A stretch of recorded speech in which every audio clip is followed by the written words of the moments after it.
ನಮಸ್ತೆ ಎಲ್ಲರೂ ಹೇಗಿದ್ದೀರಾ? ಎಲ್ಲರೂ ಚೆನ್ನಾಗಿದ್ದೀರಾ ಅಂತ ಭಾವಿಸ್ತಾ welcome back to my Geethaji vlogs channel. ನಾನು ನಿಮ್ಮ ಸಂಗೀತ. ಈ ಒಂದು ವಿಡಿಯೋದಲ್ಲಿ ಕೇವಲ 3 ದಿನ ನೀವು ಈ ಒಂದು ವಾರಾಹಿತಾಯಿಯ ಮಂತ್ರವನ್ನು ಪಠಿಸಿ ಸಾಕು.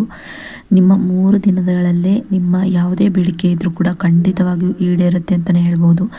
ಮನಸ್ಸಲ್ಲಿ ಯಾವುದೇ ರೀತಿಯ ನೀವು ಬೇಡಿಕೆಗಳನ್ನು ಇಟ್ಕೊಂಡಿದ್ರು ಕೂಡ, ಆಸೆಗಳನ್ನು ಇಟ್ಕೊಂಡಿದ್ರು ಕೂಡ ವಾರಾಹಿತಾಯಿಯ ಈ ಒಂದು ಮಂತ್ರದಿಂದ ಖಂಡಿತವಾಗಿಯೂ ಎಲ್ಲವನ್ನು ಕೂಡ ಈಡೇರಿಸ್ಕೊಂತೀರಾ ಅಂತ ಹೇಳ್ತಾ ಬನ್ನಿ. ಆ ಒಂದು ಮಂತ್ರ ಯಾವುದು, ಅದನ್ನು ಎಷ್ಟು ಬಾರಿ ಪಠಿಸ್ಬೇಕು, ಯಾವಾಗ ಪಠಿಸ್ಬೇಕು ಅನ್ನೋದನ್ನು ಸಂಪೂರ್ಣವಾಗಿ ತಿಳ್ಕೊಳ್ಳೋಣ. ವಿಡಿಯೋನ ಎಲ್ಲೂ ಕೂಡ ಸ್ಕಿಪ್ ಮಾಡದೆ ನೋಡೋದ್ರಿಂದ ಮಾತ್ರ ಇದ್ರ ಬಗ್ಗೆ ಸಂಪೂರ್ಣವಾದ ಮಾಹಿತಿಯನ್ನು ನೀವು ಪಡ್ಕೋಬಹುದಾಗಿರುತ್ತೆ. ಕೇವಲ 3 ದಿನ ಸಾಕು. 3 ದಿನದಲ್ಲಿ ನಿಮ್ಮ ಕೋರಿಕೆಗಳೆಲ್ಲವೂ ಕೂಡ ಸಿದ್ಧಿಸುತ್ತೆ ಅಂತಲೇ ಹೇಳ್ಬೋದು. ಈ ಒಂದು ವಾರಾಹಿತಾಯಿಯ ಮಂತ್ರವನ್ನು ಬ್ರಾಹ್ಮಿ ಮುಹೂರ್ತದಲ್ಲೇ ಪಠಿಸಬೇಕಾಗುತ್ತೆ. ಬ್ರಾಹ್ಮಿ ಮುಹೂರ್ತ ಬಿಟ್ಟು ಬೇರೆ ಯಾವುದೇ ಸಮಯ ಕೂಡ ಇಲ್ಲ ಈ ಒಂದು ಮಂತ್ರಕ್ಕೆ ಪಠಿಸೋದಕ್ಕೆ. ಯಾಕಂದರೆ ಬ್ರಾಹ್ಮಿ ಮುಹೂರ್ತನೇ ಇದಕ್ಕೆ ತುಂಬಾ ಒಳ್ಳೆ ಸೂಕ್ತವಾದಂಥ ಸಮಯ ಆಗಿರೋದ್ರಿಂದ ಬ್ರಾಹ್ಮಿ ಮುಹೂರ್ತದಲ್ಲೇ ತಪ್ಪದೆ ಈ ಮಂತ್ರವನ್ನು ನೀವು ಪಠಿಸಬೇಕಾಗುತ್ತೆ.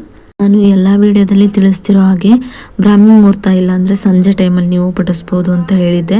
ಆದರೆ ಈ ಒಂದು ಮಂತ್ರವನ್ನು ಬ್ರಾಹ್ಮಿ ಮುಹೂರ್ತದಲ್ಲೇ ಪಠಿಸಬೇಕಾಗುತ್ತೆ. ಬ್ರಾಹ್ಮಿ ಮುಹೂರ್ತ ಬಿಟ್ಟು ಬೇರೆ ಯಾವುದೇ ರೀತಿಯ ಸಮಯದಲ್ಲಿ ನೀವು ಪಠಿಸೋದಕ್ಕೆ ಇದು ಸಾಧ್ಯ ಆಗೋದಿಲ್ಲ. ಯಾಕಂದರೆ ಈ ಒಂದು ಮಂತ್ರ ಪವರ್ಫುಲ್ ಆಗಿರೋದ್ರಿಂದ ಬ್ರಾಹ್ಮಿ ಮುಹೂರ್ತದಲ್ಲಿ ಪಠಿಸಿದ್ರೆ ಮಾತ್ರ ತುಂಬಾ ಒಳ್ಳೆ ರಿಸಲ್ಟು, ಬೇಗನೆ ರಿಸಲ್ಟ್ ಸಿಗುತ್ತೆ ಅಂತಲೇ ಹೇಳ್ಬೋದು. ಹಾಗಾಗಿ ಬ್ರಾಹ್ಮಿ ಮುಹೂರ್ತದಲ್ಲಿ ಈ ಒಂದು ವಾರಾಹಿತಾಯಿಯ ಮಂತ್ರವನ್ನು ಪಠಿಸಬೇಕಾಗುತ್ತೆ. ನಮ್ಮ ಬೇಡಿಕೆಗಳು ಖಂಡಿತವಾಗ್ಲೂ ಈಡೇರಲೇಬೇಕು ಅಂದರೆ ನಮಗೆ ಬೇರೆ ಆಪ್ಷನ್ ಇರೋದಿಲ್ಲ. ಯಾಕಂದರೆ ಬ್ರಹ್ಮ ಮುಹೂರ್ತದಲ್ಲೇ ಪಠಿಸಬೇಕಾಗುತ್ತೆ. ಬ್ರಹ್ಮ ಮುಹೂರ್ತ ಬಂದು 3:20ರಿಂದ 5 ಗಂಟೆವರೆಗೂ ಇರುತ್ತೆ. 6 ಗಂಟೆವರೆಗೂ ಕೂಡ ನೀವು ಪಠಿಸ್ಬೋದಾಗಿರುತ್ತೆ. ವಿಶೇಷವಾಗಿ 3:20ರಿಂದ 5 ಗಂಟೆ ಒಳಗೆ ಪಠಿಸಿ ಅಂತಲೇ ಹೇಳ್ತೀನಿ. ಯಾಕಂದರೆ ಆ ಒಂದು ಸಮಯದಲ್ಲಿ ಕಾಸ್ಮಿಕ್ ಎನರ್ಜಿ ಹೆಚ್ಚಾಗಿ ಸಿಗೋದ್ರಿಂದ ಆಗ ನಾವು ಏನನ್ನೇ ಪಠಿಸಿದ್ರು ಅಥವಾ ಏನನ್ನೇ ಸಿದ್ಧಿಯನ್ನು ಮಾಡಿದ್ರು ಕೂಡ ಫಲಿಸುತ್ತೆ ಅಂತಲೇ ಹೇಳ್ಬೋದು. ಹಾಗಾಗಿ ಆ ಒಂದು ಸಮಯದಲ್ಲಿ ನೀವು ಈ ಒಂದು ವಾರಾಹಿತಾಯಿಯ ಮಂತ್ರವನ್ನು ಪಠಿಸಬೇಕಾಗುತ್ತೆ. ಇನ್ನು ಆ ಒಂದು ಬ್ರಾಹ್ಮಿ ಮುಹೂರ್ತದಲ್ಲಿ ಅಟ್ಲೀಸ್ಟ್ 4 ಗಂಟೆಗಾದರೂ ನೀವು ಈ ಒಂದು ಮಂತ್ರವನ್ನು ಪಠಿಸಬೇಕಾಗುತ್ತೆ. ನೀವು ಸ್ನಾನ ಮಾಡಬೇಕು ಅಂತ ಏನೂ ಇಲ್ಲ. ನಾನ್ ವೆಜ್ಜನ್ನು ತಿಂದಿದ್ರೆ ಮಾತ್ರ ನೀವು ಸ್ನಾನ ಮಾಡಬೇಕಾಗುತ್ತೆ. ನಾನ್ ವೆಜ್ಜನ್ನು ತಿಂದಿಲ್ಲ ಅಂದರೆ ಕೈಕಾಲನ್ನು ತೊಳ್ಕೊಂಡು, ಮುಖ ತೊಳ್ಕೊಂಡು, ಹೇಗೆ ನಾವು ಬೆಳಗ್ಗೆ ಎದ್ದು ಉಜ್ಜಿ ಮುಖ ಎಲ್ಲ ತೊಳಿತೀವಿ ಹಾಗೆ ತೊಳ್ಕೊಂಡು ನೀವು ಕೂತ್ಕೊಂಡು ಈ ಒಂದು ಮಂತ್ರವನ್ನು ಪಠಿಸಬೇಕಾಗುತ್ತೆ. ಇನ್ನು ಹೆಣ್ಮಕ್ಳಾಗಿದ್ರೆ ಮುಟ್ಟಾದಂಥ ಸಮಯದಲ್ಲಿ ಪಠಿಸಬಾರ್ದಾಗಿರುತ್ತೆ. ಆ ಒಂದು ಸಮಯವನ್ನು ಸ್ಕಿಪ್ ಮಾಡಬೇಕಾಗುತ್ತೆ.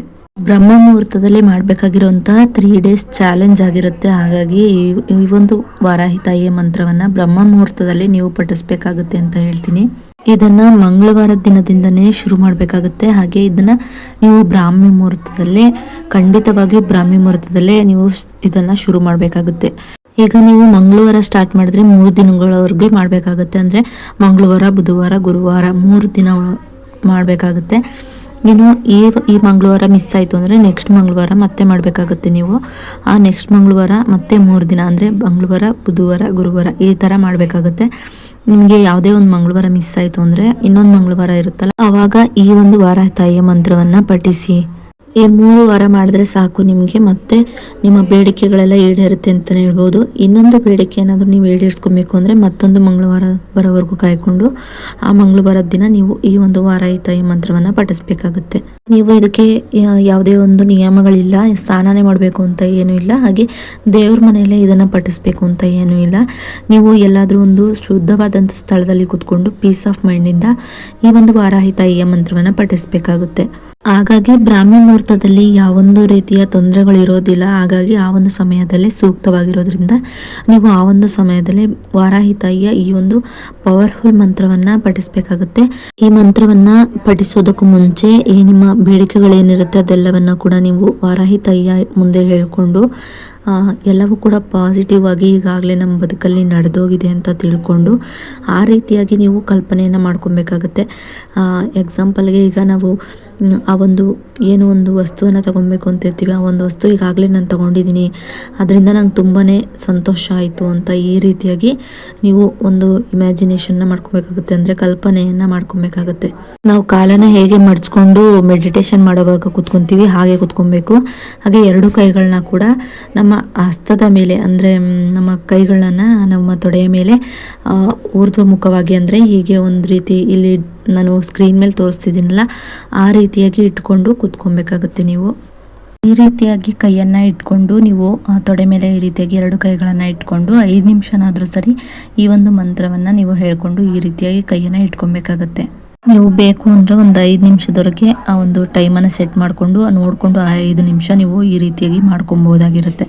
ಇನ್ನು ಆ ಮಂತ್ರ ಬಂದು ಹೀಗಿರುತ್ತೆ: ಓಂ ಐಂ ಗ್ಲೌಂ ವರಹ ವದನಾಯೇ ನಮಃ. ಓಂ ಐಂ ಗ್ಲೌಂ ವರಹ ವದನಾಯೇ ನಮಃ. ಓಂ ಐಂ ಗ್ಲೌಂ ವರಹ ವದನಾಯೇ ನಮಃ. ಓಂ ಐಂ ಗ್ಲೌಂ ವರಹ ವದನಾಯೇ ನಮಃ. ಮೇಲಕ್ಕೆ 2 ಕೈಗಳನ್ನು ಸಮಾನವಾಗಿ ಎತ್ತಿಟ್ಕೊಂಡು ಈ ಒಂದು ಮಂತ್ರವನ್ನು ಒಂದು 5 ನಿಮಿಷಗಳ ಕಾಲ ಹೇಳ್ಕೊಬೇಕಾಗುತ್ತೆ. ಸ್ಕ್ರೀನ್ ಮೇಲೆ ತೋರಿಸ್ತಿದ್ದೀನಲ್ಲ ಆ ರೀತಿಯಾಗಿ ನೀವು ಇಟ್ಕೊಬೇಕಾಗುತ್ತೆ. ಕೈಯನ್ನು ಹೇಗೆ ಮಾಡಬೇಕು ಅಂತಲೂ ಕೂಡ ತೋರಿಸಿದ್ದೀನಿ. ಆ ರೀತಿಯಾಗಿ ಮಾಡಿಕೊಂಡು ಕೈಯನ್ನು ನೇರವಾಗಿ 2 ಸಮಕ್ಕೆ ಮೇಲೆತ್ತಿಟ್ಕೊಂಡು ಈ ರೀತಿಯಾಗಿ ಒಂದು ಮಂತ್ರವನ್ನು ಹೇಳ್ಕೊಬೇಕಾಗುತ್ತೆ. ನೀವು ತಪ್ಪದೆ ಈ ರೀತಿಯಾಗಿ ಹೇಳ್ಕೊಳ್ಳೋದ್ರಿಂದ ಕೇವಲ 3 ದಿನದ ಚಾಲೆಂಜಲ್ಲಿ ನೀವು ನಿಮ್ಮ ಬೇಡಿಕೆಗಳನ್ನು ಈಡೇರಿಸ್ಕೊತೀರಾ ಅಂತ ಹೇಳ್ಬೋದು. ಹಾಗೆ ಯಾವೊಂದು ಮಂತ್ರಗಳನ್ನು ಹೇಳುವಾಗಲೂ ಅಷ್ಟೇ ಶ್ರದ್ಧಾ ಭಕ್ತಿಯಿಂದ ಹೇಳ್ಕೊಂಡ್ರೆ ಯಾವೊಂದು ನೀವು ಬೇಡಿಕೆಗಳನ್ನು ಈಡೇರಿಸ್ಕೋಬೇಕು ಅಂತಿದ್ದೀರಾ ಅದು ಖಂಡಿತವಾಗಿಯೂ ನೆರವೇರುತ್ತೆ ಅಂತಲೇ ಹೇಳ್ಬೋದು. ಹಾಗಾಗಿ ಈ ಒಂದು ವಿಡಿಯೋ ನಿಮಗೆ ಇಷ್ಟ ಆದರೆ ಲೈಕ್ ಮಾಡಿ, ಶೇರ್ ಮಾಡಿ, ಕಮೆಂಟ್ ಮಾಡಿ.